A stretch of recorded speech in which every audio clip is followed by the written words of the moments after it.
Meron akong in-order kahapon na welding machine sa TikTok. Kahapon ko palang in-order. Dumating na agad ngayon. Ito yun, oh. Pero duda ako maliit. Napakaliit ng box. Totoo kaya ito na welding machine to? Ayan, buksan natin. Sana hindi ako nabudol. Nag-sale kasi ito. Mahigit 1,000, 900 na lang. Eh, matagal ko na itong pangarap eh. Hindi karoon ako ng ganito. Mukhang, riim nga oh. Tunay to, tunay. Pwede na! Ayan oh. Ayan, yan ang karton. Hindi tayo nabudol guys. Siguro yung taas.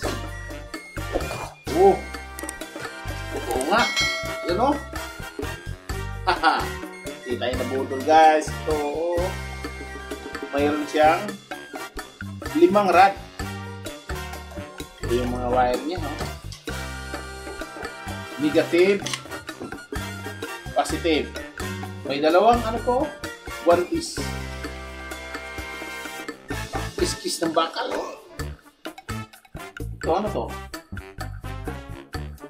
Salamin. Ang liit.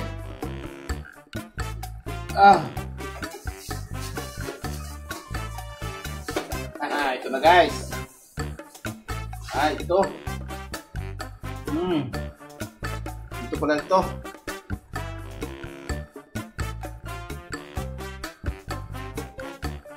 Ganon. Tapos itong salamin niya dito ilalagay. Dalawa. Para meron tayong ganon. Ganon to. Ayan guys. Ito. Legit. Wow! So ito na yun. Ayan. So hindi tayo nabudol. Legit. Hindi pa natin ito may testing ngayon. Ngayong weekend na to, pupunta kami ng Batangas. So doon natin testing to. 10 hours later. So ito na, nandito na tayo sa Batangas. Kaya ngayon, i-testingan natin itong ating bagong bili na welding machine.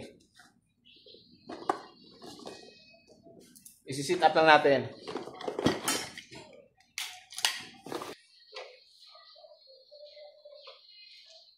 Ito naman, negative. Yan.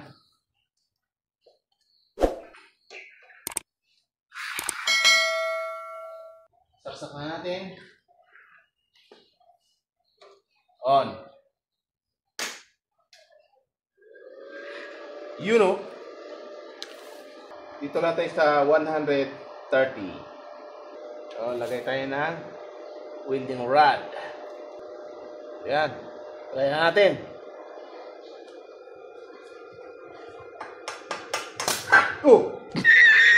Gulat ako nun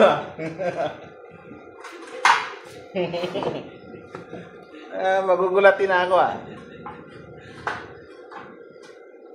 So, try natin dito. Dudugtong natin to.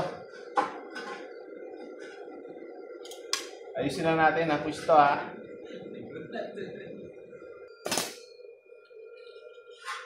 Pagdagan natin.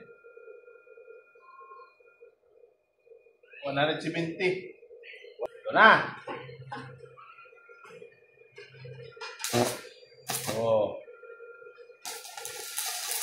Wow.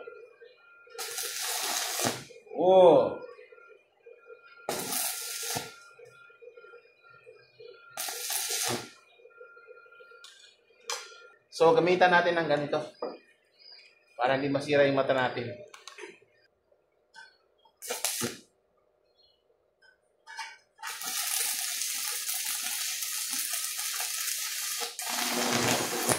Uy!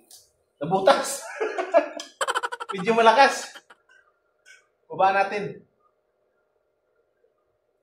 Nabutas. Ang lakas ng sunog niya. Dapat to, spot-spot lang. Lakas pala talaga itong welding na to.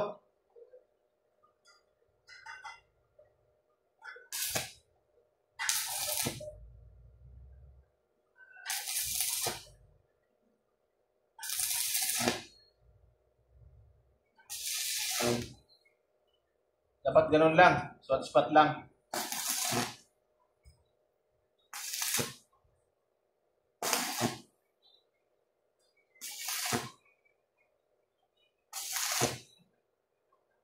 Usok.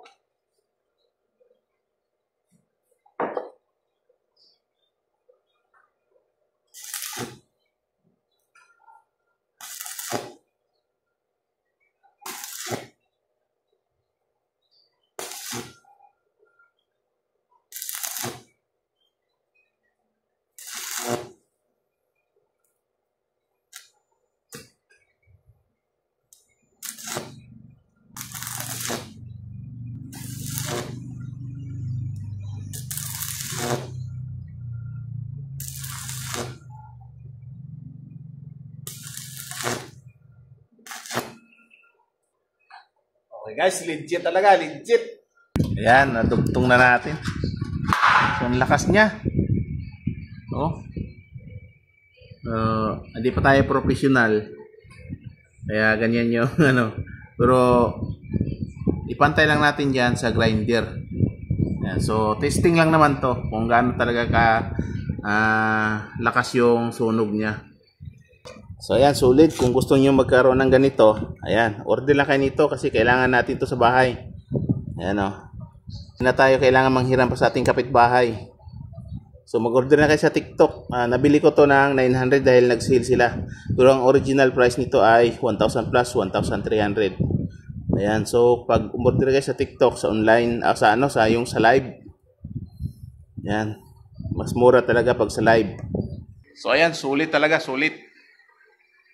Ano ba talaga ang mga laman dito sa loob ng welding machine?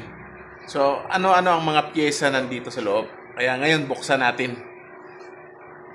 Bagong-bago pero sirain natin. Kaya tatanggalin natin mga tornilyo sa gilid. Ayan na! Oh! Grabe! Ganito pala yung laman yan, ano? Oh, grabe. Ang dami palang pyesa.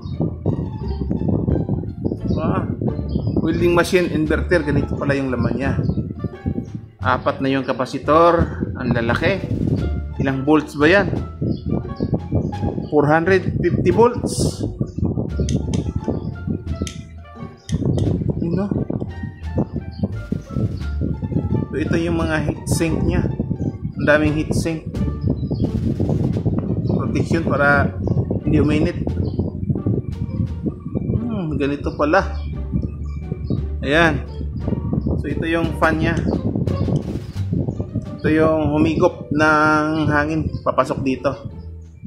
Tapos ilalabas naman niya dito. Ganyan lang ang laman ng welding machine.